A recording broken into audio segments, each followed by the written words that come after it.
We started last week.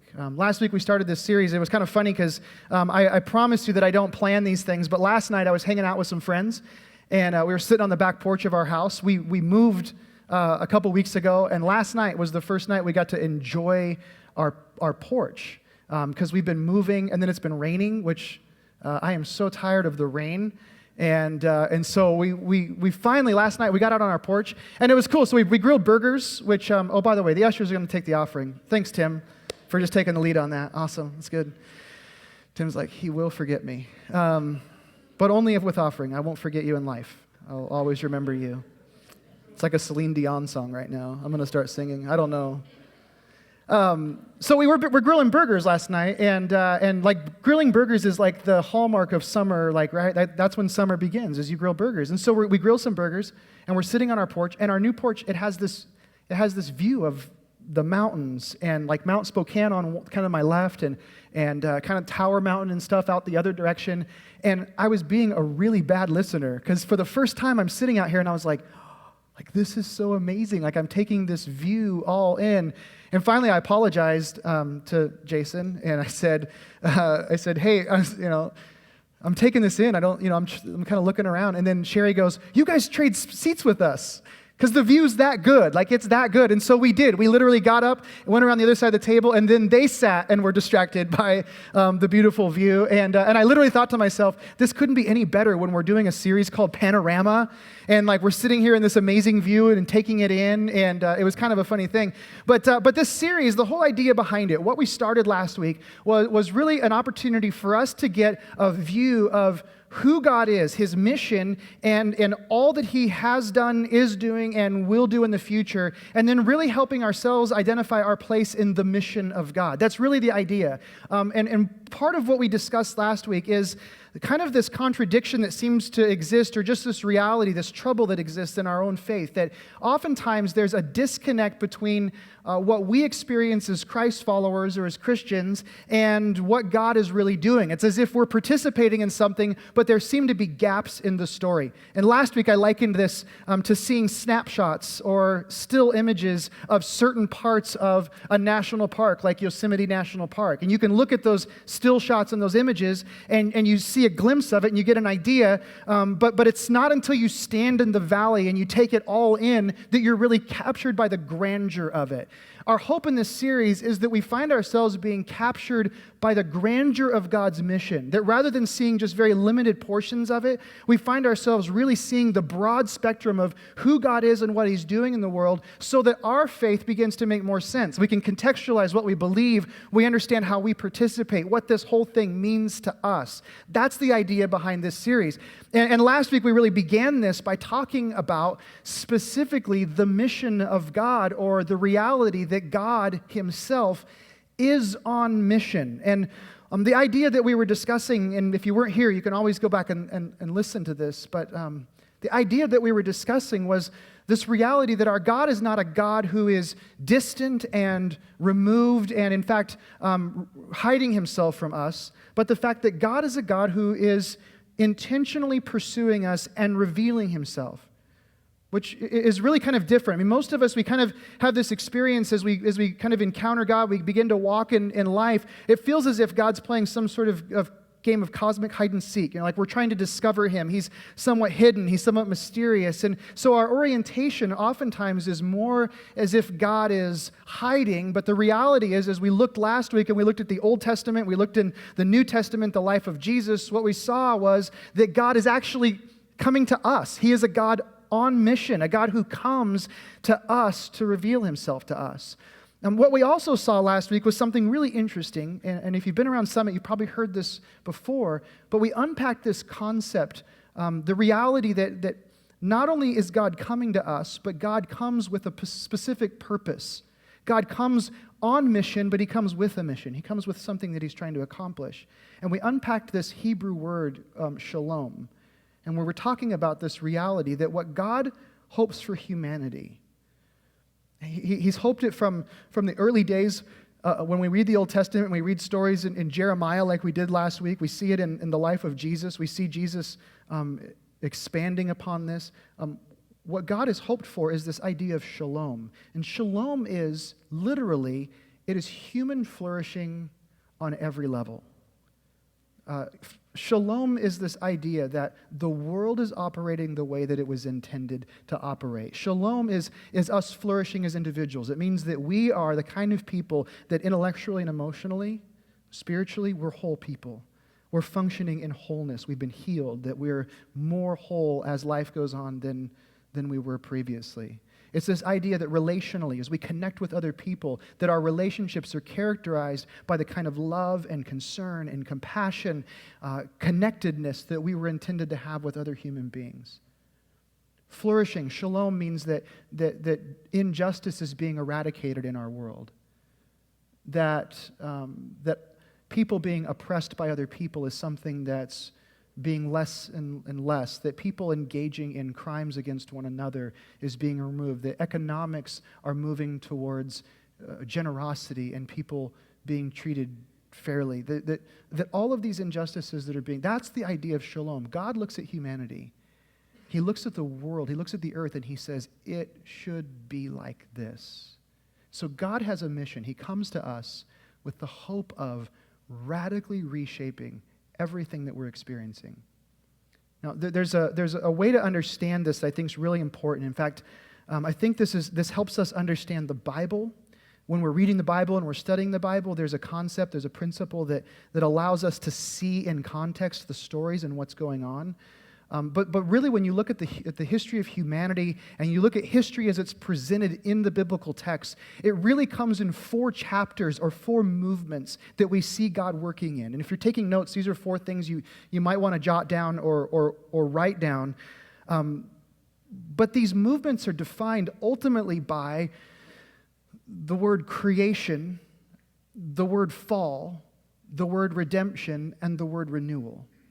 These are the 4 movements that really define the history of the world. These are the 4 chapters of what's been happening in human history that we really begin, and this is fascinating. I think this is something sometimes it's like a side note we have to think about, but the story of the Bible actually starts with things in a really, really good place. Like the story actually starts with the way things used to be, and things used to be really, really good. And then the story moves to the idea of the fall, and we are presented with the explanation for why we live in a broken world today. And so the Bible tells us this is why there's injustice. This is why there's human suffering. This is why we have relational and emotional issues that go on with us. This is why there's spiritual deadness. The Bible explains that and says there's this thing called the fall, and that really describes the way things are. That describes the brokenness that we experience, the things that we live with, and go, why does the world have to be that way? But as you continue to read the story, the 4th chapter, 4th movement of this story of God and us is defined by the idea of redemption. And redemption is how this thing turns around. It ultimately is God showing us this is how the whole thing moves in another direction. And ultimately towards this 4th word, which is renewal or restoration. This idea of how things could be, how things ultimately will be. And that idea, that renewal, is where that concept of shalom comes in. God says, this is what I want the world to look like. I want the world to be set right. I want human beings to be put back in this place. That's what I desire for you. That's what I want. Doesn't seem like that big of a task, does it? That was a joke. It's massive, isn't it? And this is one of those things that even if you were to individualize this and you just said, okay, what if this was your story?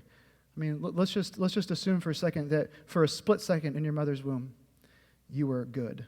You weren't, but let's just assume you were. But then let's say that you experience fallenness and your brokenness. On an individual level, this is unbelievable. I mean, just when God puts this to you and says, if one individual would experience this kind of redemption and renewal and restoration, that would be remarkable. That's overwhelming as an individual. But then to consider just for a second that this is what God's hope is for the world. His hope for humanity is that things would be getting better, not worse, that things would be moving towards renewal and restoration. That's a remarkable thing to hear God saying, and yet we see him saying it over and over and over again throughout the course of Scripture. When we see how large that is, that should demand in us some questioning, right? It should bring us to a place where we start wondering, well, God, if this is what your objective is, then how are you going to do that? I mean, this is a massive undertaking. How in the world do you intend on accomplishing that? Like, what is your methodology? How? What's your strategy? What are you doing? There's an answer to that question. I think we have to ask that question, but we also have to know there's an answer to it. And the answer is the gospel. The reality of Shalom coming to earth, the reality of the renewal of all things, it's made real in this one idea, this one thing called the gospel. I'm going to run through a few scriptures with you, and you may not have time to flip through your Bible because I'm going to move quickly, but you might want to write these references down. And this may challenge just some of the thinking that you've had around the gospel. I know some of you are just getting past, like, isn't gospel like Aretha Franklin? And no, we're talking about the gospel of Jesus, so just one step away from that. That was a joke, too. But I want you to look at these with me. Matthew chapter 4 is the first one. This is speaking about Jesus. Listen to what this says. It says in Matthew 4, verse 23, it says that he went throughout all Galilee, teaching in their synagogues and proclaiming the gospel of the kingdom and healing every disease and every affliction among the people. So we looked at this a little bit last week. We saw that the ministry of Jesus really reflected the mission and the heart of God towards humanity. And here we have Jesus doing this, and the proclamation, what Jesus is proclaiming as he brings about healing and is dealing with the affliction and the oppression of the people around him, is this thing called the gospel. It's this reality of the gospel. That's what Jesus is proclaiming. He's proclaiming something that exists. The gospel is something. It is something. He's proclaiming the gospel of the kingdom, the good news of the kingdom. Later on in Mark chapter 16, Jesus is commissioning his disciples. This is really interesting. When you listen to what Jesus is really saying here, and not just so those of you that have been in church world for a while, we have this tendency to just read this stuff. But when you hear what Jesus is really saying, this is very fascinating. Jesus said to them, "Go into all the world and proclaim the gospel to the whole creation." To the whole creation. Proclaim the gospel. I want you to take this message, this reality of the gospel, and I want you to engage the entire world, all of creation. There is this multi-dimensional dynamic to how Jesus presents this. He's saying, I want the gospel to be presented in all kinds of ways, in every dimension, in all sorts of dynamics. The gospel's to be presented to the whole world, to all of creation. That's the challenge that he gives his disciples. He says, that's your responsibility. Acts chapter 8, the book of Acts, for those of you that maybe aren't as familiar with the different stories of the Bible and the different chapters and books, the book of Acts is really the story of the first church. So the New Testament starts with the four Gospels as you open your kind of English Bible and you read, and then it works into the book of Acts. The book of Acts is the story of the first church as it was formed and first churches that were formed after the resurrection of Jesus. And in Acts chapter 8, listen to what this says about the disciples and the apostles. Acts chapter 8, verse 25 says, "Now when they had testified and spoken the word of the Lord, they returned to Jerusalem, preaching the gospel to many villages of the Samaritans."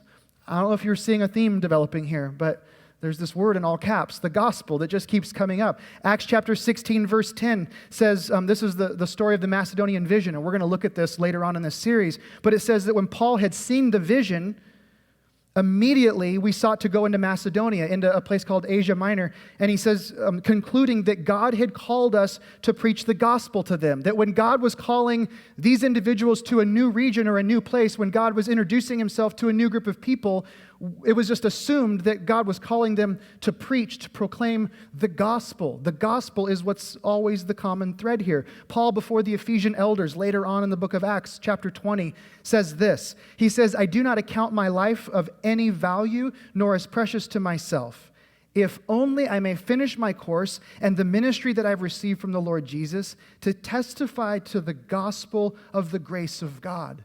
Here, Paul's talking about the gospel, and he says, the gospel is something that is so large and so all-encompassing that literally I have given my life to it. And my life makes no sense. My life has no meaning outside of the proclamation, the implementation, the expansion of the gospel of the kingdom of God. And so he's presenting and saying the gospel is all-encompassing for an individual's life. It's that big of a deal. Romans chapter 1, verse 16. I love this verse. It says, I'm not ashamed of the gospel, for it is the power of God for salvation to everyone who believes, to the Jew first and also to the Greek. The gospel literally is, and if you catch this, pay attention to this, the gospel is the power of God for salvation. The idea is salvation being this restoration of all things, the renewal of all things, the renewal of an individual's life, the renewal of our, literally Paul is writing the Roman church and he begins by saying the gospel is the power of God. That is what transforms. That's the power. And we'll see that a little bit more later. Galatians chapter 3, verse 8, I love this one. It says the scripture, foreseeing that God would justify the Gentiles by faith, the scriptures preached the gospel beforehand to Abraham, saying, in you shall all of the nations be blessed. Here what we're seeing is that the gospel pre-existed the life and ministry of Jesus on earth. We have the gospel being proclaimed to Abraham in the phrase, you will be a blessing to all the nations. Literally, the gospel is this idea of all nations being blessed through the people of God. It's renewal. That's the picture that's being painted here. So God's answer, God's solution to this idea of redemption and restoration is the gospel. That's what God says. That's the hope of the world is the gospel. Years ago, my brother decided to take me fishing for my birthday. And my brother, I said this morning, my brother will never listen to these podcasts or watch online, so I'm pretty safe unless one of you rat me out. And he'll be here in a few weeks and you'll figure this out. My brother's a couple clicks off of center. You know what I'm saying? There's center and then there's like a couple clicks over. That's my brother, you know? He just kind of lives in a different plane. I love my brother. He's the best man at my wedding, but he's a little nutty. So we decided to go fishing, and he's taking me fishing on the Colorado River. There's this place called Lee's Ferry, and Lee's Ferry is a very well-known fly fishing sort of place. And during this season of my brother's life, he was actually a licensed guide and had started working as a fly fishing guide. Didn't have a lot of business, and you'll find out why.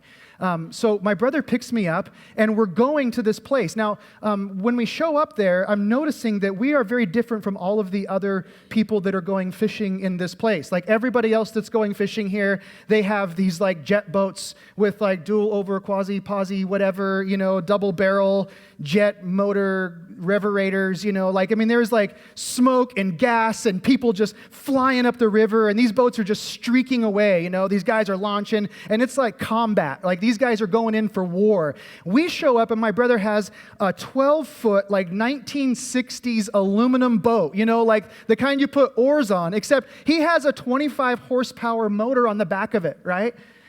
And so we're getting everything ready, and I'm kind of surveying the land, and I notice that there's this kind of area behind where we launch, like downstream, and there's some rapids. And I said, hey, what's up with that? And my brother goes, oh, that's the Pariah Rapids. We really need to make sure that once we hit the water, you get going, because you don't want to go down there.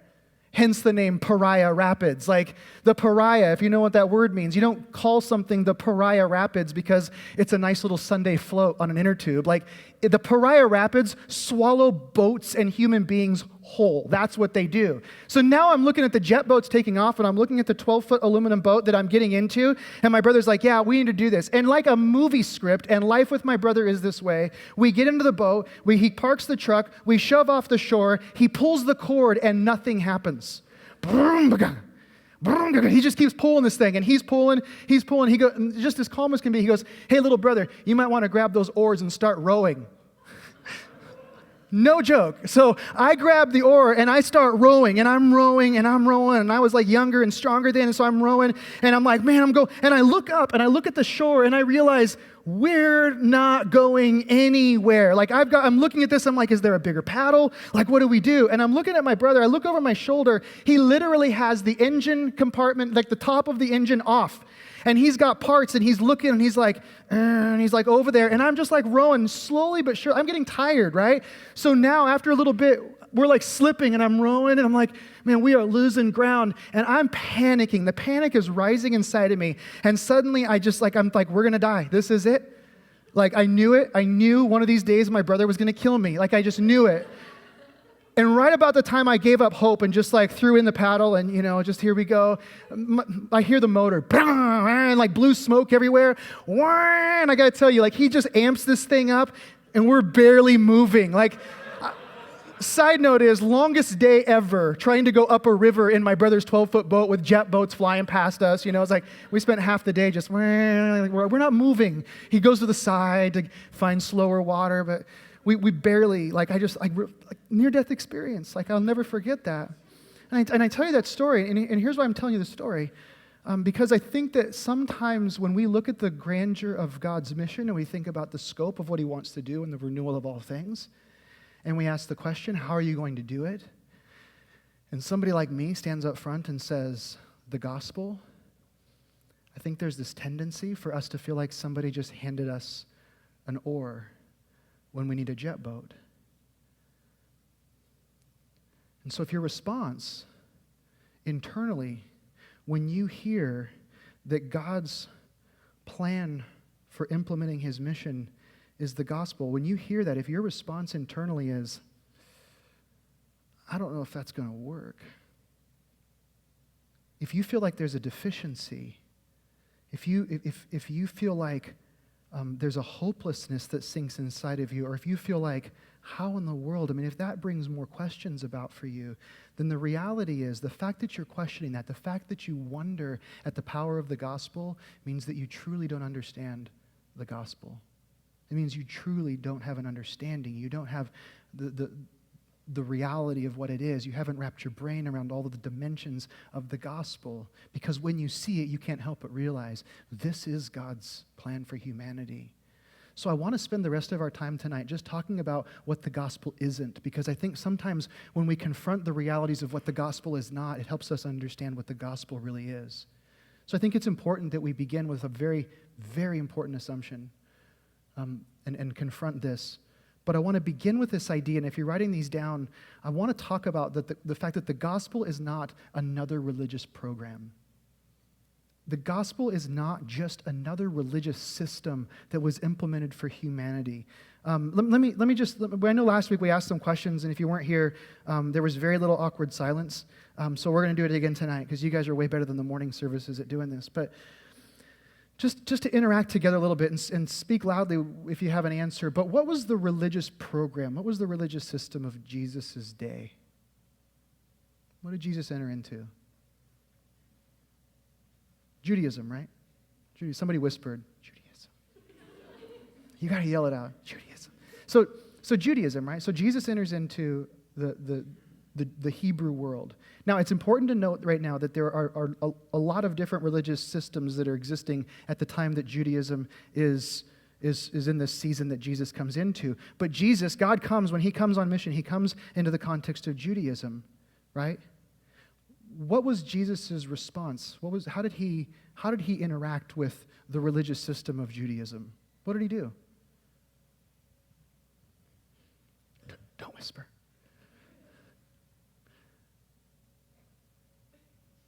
How did Jesus respond to the religious system of his day? I want you to think about it and just wrestle with it.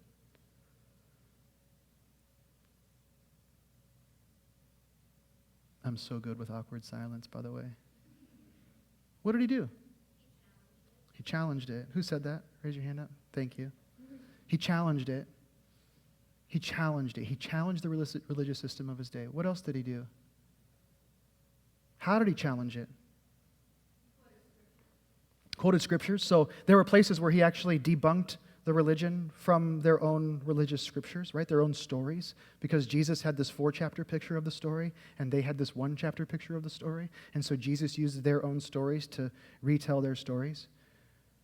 When you look at the life and ministry of Jesus, he enters into a religious system. And so we have Jesus emerging out of that system, but everything that he does is confront the religiosity of his day. His first miracle is the wedding at Cana. And I've talked about this before, but it's amazing when you think about the fact that Jesus, in his first miracle, to convert water into wine at a party where there were plenty of empty wine casks or wine bottles or wine skins, whatever they were keeping wine in, Jesus doesn't choose those to have them filled with water to turn that water into wine, but Jesus looks around the room and he sees ceremonial washing pots that the Jews used for ritual cleansing, and he said, "Bring me those pots and fill them with water." And he fills those with with those with water. Oh, he didn't say that. Those pots with water. Jesus didn't do that. I know it's Washington, but that's not what he did. And then Jesus converts that water into wine, and he literally desecrates a religious icon in that moment. That's what Jesus does. When you look at Jesus with his disciples over and over again, they're being confronted by the Pharisees and the Sadducees, the religious leaders, because they're intentionally violating the Sabbath. Jesus, who is the ultimate expression of faith, right? He's showing us and pointing the way, is actually violating religious rules and institutions in his everyday behavior. Jesus is breaking the rules. That's what he does. And he does it intentionally. He heals on the Sabbath. He eats on the Sabbath. He harvests on the Sabbath. Like, you cannot read the New Testament and get over this idea that Jesus is not happy with the religious existing systems of the day. Like, Jesus is not okay with it. He does everything he can to eradicate it. So then the question we have to ask ourselves is, how would Jesus respond to the religious programs of our day? What do you think? He probably would challenge them, wouldn't he? He probably wouldn't like it if somehow we have manipulated Christianity and faith in Jesus into some sort of list of do's and don'ts and rituals and behaviors that we jump through. In fact, religion ultimately is the idea that we obey in order to be accepted or forgiven by God, when the message of the gospel is exactly the opposite, right? The message of the gospel is you don't do anything to be accepted or forgiven by God, but God does that apart from you. And a result of that is that then you may obey, but you don't obey in order to be forgiven. Martin Luther said this. He said about humanity, he said that religion is the default mode of the human heart. We love to save ourselves. We love to look at our track record. We love to mark things off the to-do list. We love to feel like we obeyed the rules, like we played the game right. We love to be able to say that we were so precise that we earned something. And the reality is we drag that into faith with Jesus. The reality is that the gospel is not a religious system. Why? Because a religious system will never deliver renewal. Do you see that? If God's hope is renewal of the world, if the desire that God has for humanity is that the world would be set right, no religious system will ever accomplish that. It doesn't happen that way. What's fascinating, Nick and I, one day we were having lunch at a restaurant, and a friend of ours, who we hung out outside of that restaurant, but he also happens to work at this place, he came up and he was talking with us throughout our meal. And then at one point, and I got to tell you this, that this friend of ours has said to us, you know what, guys, I don't really believe that God exists. I mean, I don't know. He said, I'm somewhere between atheist and agnostic, because I guess there's a range, and you can be someplace in there, right? And so he said, I'm someplace in that range. I don't quite know where I stand with the whole thing, but so we kind of know this, and he's a good friend, and we obviously just live life alongside of him. We're eating lunch, and Nick gets up and he walks to go to the restroom as we're kind of wrapping up, and this friend of ours walks over and he leans up on the table, and he looks at me and he goes, so what do you guys really believe? Like, what's this whole thing all about, like, really? And I realize in this moment, I have 30 seconds, right? Like, he's about to go back to work. And after knowing him all of this time, he's actually asking. There was a part of me that's looking at Nick as he walks away and is going to the bathroom like, don't leave me here, But I just looked at my friend and I said, here it is. And I thought, I've got 30 seconds. And I said, what we believe is that Jesus didn't come to establish another world religion or another religious system, but that Jesus came to eradicate religion so that we could actually discover a very genuine relationship with God, and that through that relationship with God, we could participate in the renewal of all things, that we could be a part of God's plan to restore humanity in the world that we live in. My buddy looked at me and he goes, cool, I'm down with that. Pound it. And turns and walks away. And I realized 30 seconds and I had to say it. And yet, you know what I realized in that moment? Something resonated with him. Something resonated with him because somewhere inside of his atheistic, agnostic mind, there was something that told him that Jesus didn't establish a world religion. It didn't make sense to him. He studied enough to know. He knew there had to be another explanation. He's a very smart guy. He knew that there had to be something that mattered more for life than just us living more comfortable lives. He knew there had to be more. And so in that moment, it just resonated. He got it in that moment. Jesus didn't establish another world religion. He's doing something radically different. Kind of leads into the second thing I want to talk about, and it's the fact that the gospel is not just simply a theological statement that we believe. And this really ties to the first one, and it'll tie to the third one as you see it. But the gospel is not just a statement that we believe. It's not some sort of theological idea or belief that we hold to. Like, here are the things that we actually say. This is what we believe, and this is the truth that we hold to. And it's like some sort of anchor statement that we grab onto. That is not at all what the gospel is intended to be. Now, there are things we believe to be true about the gospel, but that's not what the gospel is. Think about this with Jesus. When Jesus approaches people and he's hanging out with them, what does he desire for them? Like when you think about the interactions that he had with human beings, what was he doing? What was he looking for? What was he hoping for inside of them? Relationship. Okay, yeah, absolutely. Relationship. So reconnecting people spiritually with God, right? What else is Jesus hoping for in people? Restoration. Yeah. Somebody said something over here. Peace, that there's wholeness that comes back to a person, right? Someone over here said something, what was it? No? You guys are all chickens. Healing, right? Transformation, change, restoration, peace. Jesus, on an individual level with people, his desire is that there would be something that takes place inside of you, that you would experience a transformation, that you would become more whole, that you would be healed, right? Let me ask you this question. When you want to change, is it easier to change option A when somebody tells you change and you decide, well, I'm just going to do this because I was told to? Or is it easier to change from the inside out when there's something internally that motivates you? That's option B. A or B, which one is it? B, right? Like change is easier when there's something inside out. And so we understand this. So Jesus' desire is change, transformation. And yet what we understand to be the most impactful in terms of change is not something we're told to do, but something that we experience internally. Let me ask you this question. How many of you have been involved in a romantic relationship? Raise your hand up. Okay. Some of you are like, oh, yeah, I guess. If you've been involved in some sort of romantic relationship, this one will make sense to you as well. I want you to think about this. Is it easier to choose to love somebody because you're supposed to love them, or is it easier to love somebody because they've acted towards you in a way that expressed love and made you realize they loved you? So option A is you make the decision to love because you're supposed to, and option B is somebody loves you and expresses love to you in a way that you understand it deeply and it motivates you. Which one's option B, right? Option B. Somebody does something. There's this amazing thing that happens when somebody acts towards you in love, when somebody does something and you get that sense of like, oh, like you really love me, you know, like there's this moment of, wow, that was a girl that says that, by the way, not the guys. Guys are like, cool.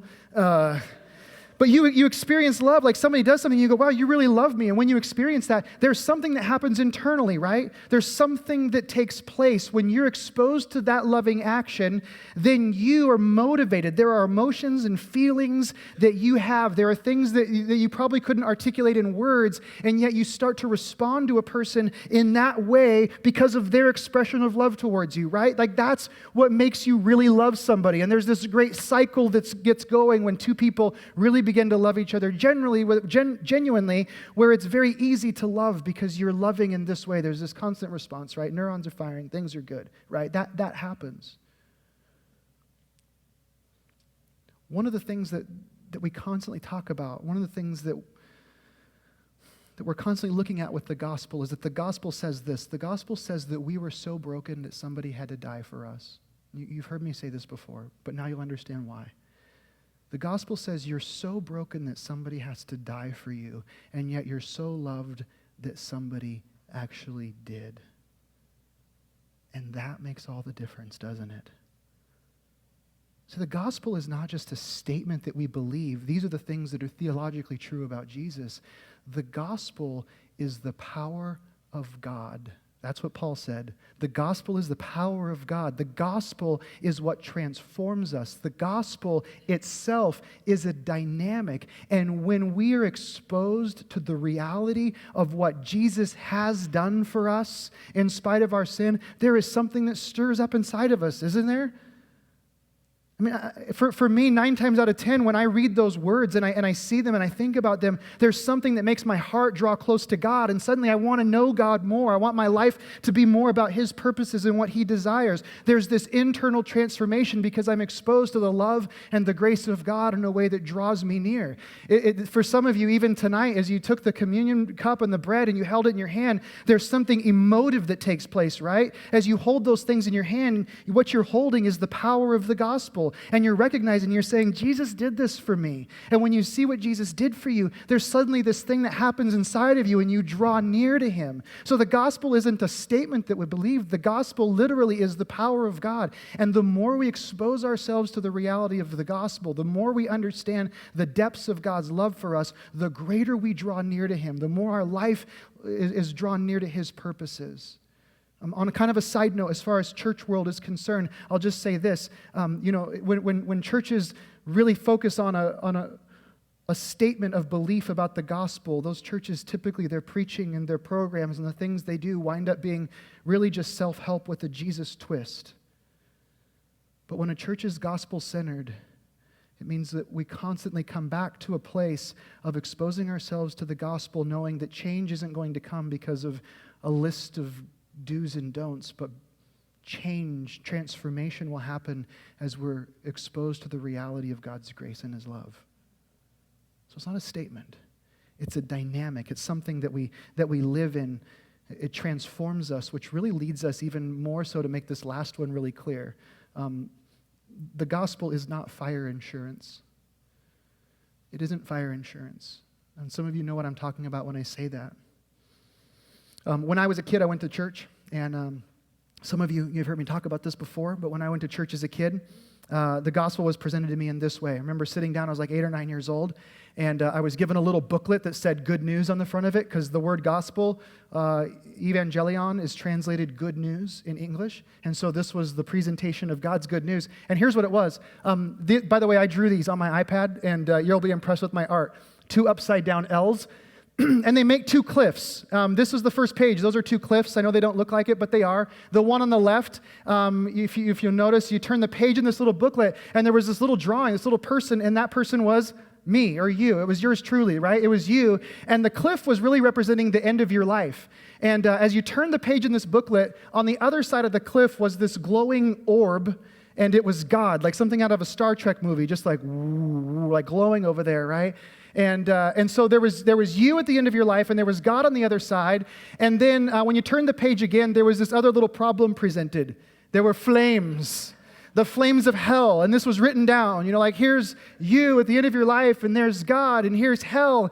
And if you're not careful, you're going to fall in this pit and go to hell. And when you're 9 years old, this is what you think, and you're a boy. You think, not if I get a running start, I can jump, right? Like, I remember sitting there, and the Sunday school teacher's like, not when you're weighed down by your sins, you're not, right?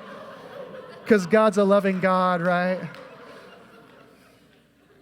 So you're kind of left with this problem. Here's the reality, right? This is life, So you turn the page again, and when you turn the page again, you see this cross descending out of heaven, and then that cross settles in to this next spot, and now you can, you don't have to go to hell. There's actually some place to go. Again, when you're 9 years old and you see this, you realize, well, if I'm weighed down so much with my sins that I can't jump, how in the world am I going to get over this wall that you just put up between me and God? Like grappling hook, like was there a door in the cross? Like is there something like, how do I get through this? And this is the idea. This is the idea that was presented. And this is the idea for a lot of people in America today. This is how the gospel of Jesus was presented to us. And that's that eventually you're going to come to the end of your life and you're going to have one of two places to go. One of them is to fall into this pit of hell. The other one is to experience God when you die. You go to God when you die. That's when you experience God, is when you're dead. That's the emphasis. The reality of the story of the cross and the message of the gospel is not fire insurance. It actually is illustrated in this illustration, but drawn a different way. And it looks like this. The story of the cross coming down is God coming to us. This is God coming to humanity. And it's not at the end of our life, it's right in the middle of our life. It's God coming here. It's God coming now. It's God paying the penalty so that we could now live a life in a God-infused world, so that we could be constantly influenced by Him and His Spirit. That's what this is about. So the message of the gospel is not some sort of fire insurance. There are certain realities that are true about that, but the reality of the gospel is that if God's mission is restoration, and it's this world. In fact, it's interesting when you look at the Bible, the first chapter starts on earth, the last chapter ends on earth. The story of the Bible and the story of humanity starts and ends on earth. And yet for many of us, our focus is in this other sort of place. God comes to us. And here's what happens. This is what this does. This actually elevates you. This actually makes you way more important than you think you are. Now, in our American culture, we typically think of the gospel, and a lot of us have this idea that coming to Jesus actually smooths the rough edges of life. Like we come to Jesus, and now we should have a little bit easier life, a few less hiccups, and maybe a nicer barbecue grill. I don't know. Like we kind of come to Jesus and think Jesus should produce a nicer, easier life for me. And so there is that type of thinking. But the reality is that when you understand this illustration and you see what God is doing and coming to us, it actually elevates you, and God thinks way more highly of you than that. God actually believes in you way, way more than just to eliminate some rough circumstances and help you get through some rough spots in life. The reality when you see this is that what it means is that the mission of God is so important and so valuable that He entrusts it to you. It means that God is actually looking at you and your life, you, and you. He's looking at all of us and He's saying, you matter. Like you matter way more than you think. And the relationships that you have and the situations that you find yourself in, the jobs that you work, no matter how much you hate the place you work or the classrooms that you find yourself sitting in, the way that you handle your own brokenness and the parts of your story that need to be healed, the family that you're embedded in, all of these things that you're a part of, the good, the bad, God says, listen, those things are so important because I can use those things. I can use your life to bring about redemption and restoration and renewal to the world that's around us. The gospel is way bigger than we ever imagined. The only reason we don't see more renewal is that we forget that God actually wants it to be through us. He comes to us. He comes to you. And so the question when we begin to see this, and the question I need to leave you with tonight is this: is that the gospel that you accepted? Is that the gospel that you have accepted? Is that the gospel that you believe? That's a challenge, isn't it? Is this a gospel of a statement that we believe? Is it a gospel of fire insurance? Is it a gospel of religiosity? Or do you truly believe in this gospel of redemption and restoration? That's one of those that we can't resolve right now, isn't it? I want to challenge you to think about that this week. Are you living out the redemptive renewal purposes of God in your life?